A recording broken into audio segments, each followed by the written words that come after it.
더불어민주당 이낙연 대표의 차기 대선 출마를 위한 사퇴 기한이 보름 앞으로 다가왔습니다. 민주당 대표 경선에 뛰어든 후보들이 호남 민심 잡기에 나서는 등 벌써부터 경쟁이 치열해지고 있는데요. 차기 당대표로 누가 유력한지, 경선은 어떻게 진행되는지 정준호 변호사와 이야기 나눠보겠습니다. 안녕하십니까? 네, 안녕하십니까. 이낙연 대표가 대선에 출마하기 위해서는 다음 달 9일까지 당대표에서 물러나야 하는데요.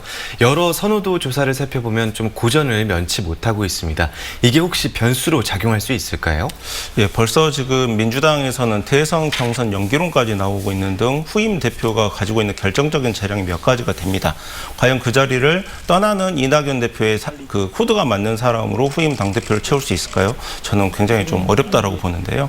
지금 그 문재인 대통령이 얼마 전 이낙연 대표를 앞에 두고 역대급 최고의 당정청 관계였다라고 찬사를 보냈었는데, 떠나는 당대표를 위한 문재인 대통령의 최소한의 예우였습니다. 물론 최대한의 예우는 전직 대통령 사면이었는데요.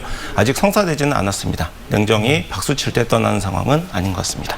네, 이낙연 당대표가 예정대로 3월 9일 전까지 사퇴를 한다고 한다면 앞으로 더불어민주당의 경선 일정은 어떻게 될까요? 네, 3월 초 당대표 사퇴이지만 4월 초 서울과 부산의 거대 보궐선거를 앞두고 있기 때문에 그 보궐선거가 맞춰진 이후에 전당대회 일정이 펼쳐지게 됩니다.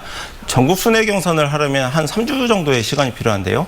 4월 중순부터 후보자 등록을 받아서 5월 중순에 선출하는 일정이 유력합니다. 네, 차기 당대표의 경우에 임기는 좀 짧은데요. 내년 대선이나 또 지방선거에서 승리로 이끌어야 하기 때문에 아주 중요하다고 평가를 받고 있습니다. 유력하게 거론되는 인물들이 있을까요? 네, 언론상으로는 3파전입니다. 이 지역 출신의 송영길 의원, 그리고 민평년 출신의 우원식 의원, 그리고 원내대표를 지냈던 홍영표 의원의 3파전이 예상됩니다. 변호사님께서는 누가 좀 유력하다고 보고 계십니까? 예, 한 가지 전당대회를 보시면서 관전을 하셔야 될 포인트는 네. 총리 인선인데요. 지금 정세균 총리가 4월 정도에 그 사퇴할 것이 좀 예상이 되고 있는데, 그렇게 된다고 하면은 5월 중순에 그 선출이 되는 당대표 전당대회보다 그 후임 총리 인사청문회가 먼저 벌어질 가능성이 높습니다.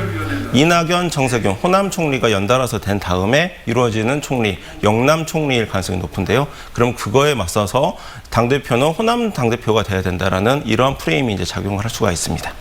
네, 당대표 경선에서는 권리당원의 표심이 중요하죠. 그래서인지 당원 비율이 높은 호남의 민심을 잡기 위한 경쟁이 벌써부터 치열한 것 같은데요. 예비 후보들의 행보 어떻게 예상하십니까? 예, 이 지역 권리당원 비율도 높지만 수도권의 호남 출신 권리당원 비율까지 생각을 하면 거의 절대적이라고 볼 수가 있는데요. 좀 관전 포인트는 이런 식으로 보시면 될 것 같습니다. 이낙연 대표가 현재 지지율이 좀 하락세이긴 하지만 5월 중순까지는 여전히 살아있는 카드일 가능성은 높거든요. 그러면 이 지역에서도 호남 출신 당대표에 대해서 그렇게 집착이 크지 않을 수도 있습니다.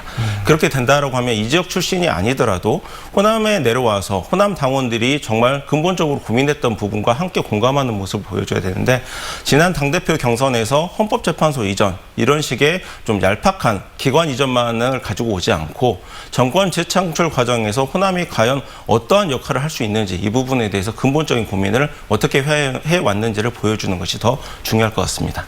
네, 오늘 차기 민주당 당권 경쟁 관련해서 정준호 변호사와 이야기 나눠봤습니다. 고맙습니다. 고맙습니다. 감사합니다.